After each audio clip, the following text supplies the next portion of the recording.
Primul câștigător al tragerii la sort se pregătește de aruncare. Este unul din suporterii care merge în general și prin deplasare. Aruncă. Da, mingea nu a atins nici instalația.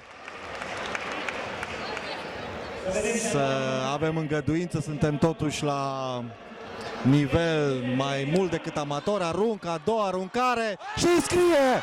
Înscrie! Fantastic! Incredibil! Incredibil!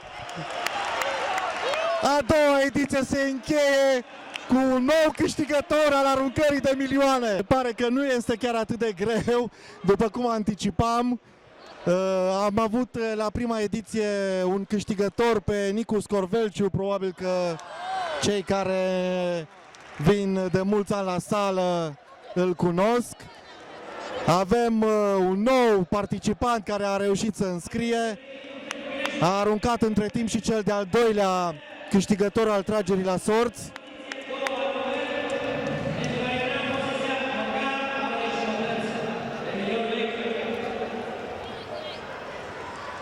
Se pregătește pentru aruncare, aruncă, ratează.